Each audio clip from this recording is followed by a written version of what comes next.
नमस्कार. JBP न्यूजमध्ये आपलं सगळ्यांचं स्वागत आहे. मी गणेश पोकळे. गेली महिना एक दीड महिना होत आला ज्या विषयाचा मुद्दा आहे, ज्या विषयाने आपण चर्चा करतो आहे. महिना एक 20-25 दिवस त्या प्रकरणातले आरोपी शोधण्याला गेले आणि आणखी पुरेपूर त्यातले आरोपी सगळे सापडले तसं नाही. मुद्दा असा आहे की आपण बोलतो संतोष देशमुख हत्या प्रकरणावरती जो जोगला गोष्ट घडली. आता आपल्याला मेन मुद्दा हा आहे की आपला वाल्मिक कराड ज्यावेळी सरेंडर झाला त्याच्यानंतर त्याला केसला नेलं, केसच्या नंतर बीडला हलवलं. आत्ता गोष्ट अशी समोर येते की या व्यक्तीला जिल्ह्याबाहेर ही केस चालवावी किंवा त्यांना जिल्ह्याबाहेर हलवावं अशी प्रथम मागणी केली होती आमदार सुरेश धस आणि त्याच्यानंतर आता शिवसेना ठाकरे गटाचे जे संजय राऊत आहे त्यांनी मागणी केली की ही केस बाहेर जिल्ह्यात चालवली पाहिजे.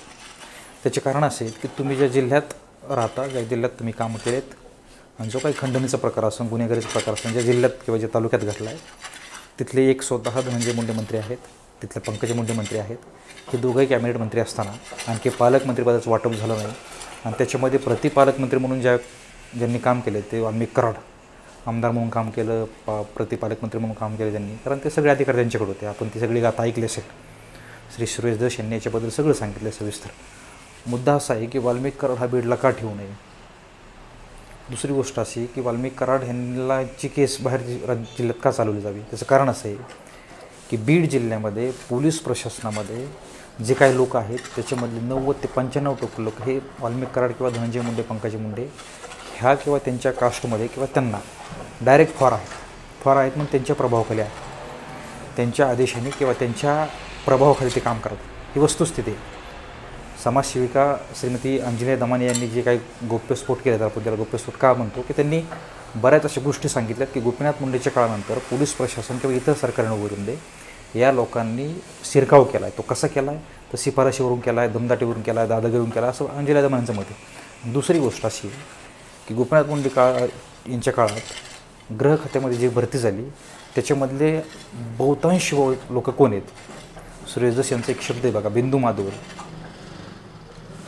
तर याच्यामध्ये ना बिंदू नामावली, तर ह्या बिंदू नामावलीप्रमाणे जर आपण विचार केला तर याच्यामध्ये कुठल्या कॅटेगरीतून हे लोक समोर आलेत, कुठल्या कॅटेगरीत हे लोक बसतात आणि यांनी कुठल्या आरक्षणावरती घाला घातला किंवा कोणाच्या लोक बळकावल्यात जागा, हेही समोर आले. मुद्दा इतकाच की हे सगळं का सांगतो तुम्हाला मी की एका व्यक्तीच्या प्रभावाखाली जर इतकं सगळं येत असेल तर ह्या गोष्टीचा तपास कसा घडणार, संतोष देशमुख यांच्या कुटुंबाला न्याय कसा मिळणार.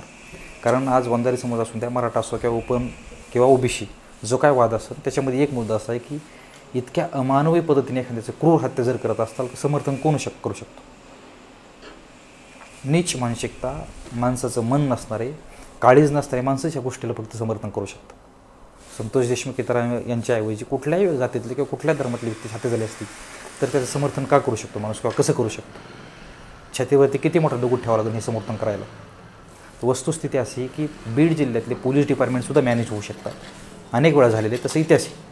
दुसरी गोष्ट, अनेक कलेक्टर बीडला ड्युटी करण्यासाठी घाबरतात. संदीप पाठक काय तर नावाचे जिल्हाधिकारी बीडला आहेत, त्यांचं स्टेटमेंट कधी ऐकलं का तुम्ही. ते बोललेलं नाहीत का याच्यावरती. फार बोलले असतील तर कधीतरी क्वचित बोलले असतील. दुसरी गोष्ट, आत्ताची SP 3 आरोपी आणखी फरार आहेत, त्यांनी काय ॲक्शन घेतली.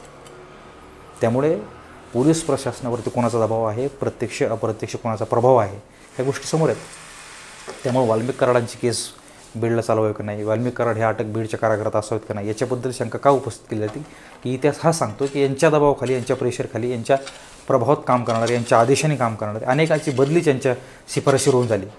याचा कशावरून आपण भरोसा ठेवू शकतो की यांच्या जे काही चौकशी लावली यांच्यावरती ही कशी म्हणजे न्यायिक होईल, संतोष देशमुख यांना न्याय कसा मिळेल.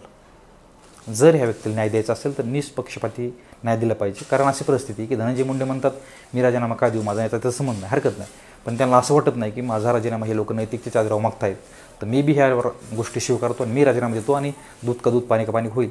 आणि दुसरी गोष्ट सगळ्यात महत्त्वाची, या प्रकरणामध्ये अजित पवार का शांत आहेत. मग ही खंडणी जी गोळा केली तर याचा काही भाग, याचा काही म्हणजे हिस्सा हा अजित पवारांना पोहोचतो का. राज्याचे उपमुख्यमंत्री आहात, इतक्या छाती म्हणजे असे फुगून सांगता की मी कोणाचंच काय ऐकून घेत नाही, मी स्पष्ट बोलणार आहे. इथं कुठं मुग गिळले तुम्ही. तुमच्याच पक्षाचा मंत्री आहे, तुमच्याच पक्षाचे तालुकाध्यक्ष या प्रकरणात अटक आहे. फक्त शरद पवार मसाजोगला येऊन गेले आणि पवार येऊन गेले म्हणजे मी गेलं पाहिजे इतक्या निर्लज्जम पण तुम्ही तिथं आलात आणि माघार गेलात. तुमच्यासारखा फ्रॉड आणि तुमच्यासारखा एकदम नाटकी माणूस प्रमुख ठिकाणी असेल पक्षाच्या, तर अपेक्षा काय ठेवू शकतो माणूस न्यायाची? ही वस्तुस्थिती आहे. तुम्ही नाकारू शकता, पण ही वस्तुस्थिती आहे. त्यामुळे तुमचे मंत्रीगण काय करतायत आणि खाली तालुक्याच्या लेवलला किंवा जिल्ह्यात काय घडतं हे तुम्हाला डोळसपणे बघता येत नाही, तुम्हाला दिसत नाही. तुम्ही हे सगळं घडलेलं असताना एखाद्या व्यक्तीला मंत्रिपद देत आहे, चार तुम्ही किती गंभीर आहात हे लगेच लक्षात येतं. असो, ह्या खंडणीचा हप्ता तुमच्याकडे येत असेल म्हणून तुमची तोंड बंद आहेत किंवा धनंजय मुंडे तुम्हाला चालवत असताना तुम्ही त्यांना चालवत नाहीत असे असू शकतो, हरकत नाही. परंतु ह्या प्रकरणामध्ये वाल्मिक कराड यांचा जर प्रभाव त्या ठिकाणी असेल, धनंजय मुंडेचा असेल, तर ही प्रकरण बाहेर चालवलं पाहिजे आणि त्यांनाही बाहेर अटक केलं पाहिजे, तरच यात न्याय मिळेल असं मासाजोगच्या संतोष देशमुख यांचं कुटुंबासहित विरोधी पक्षातले आणि अनेक जे न्यायाच्या बाजूने आहेत ते लोक मागणी करतात. बघूयात काय होतं ते. तुर्तास थांबूया.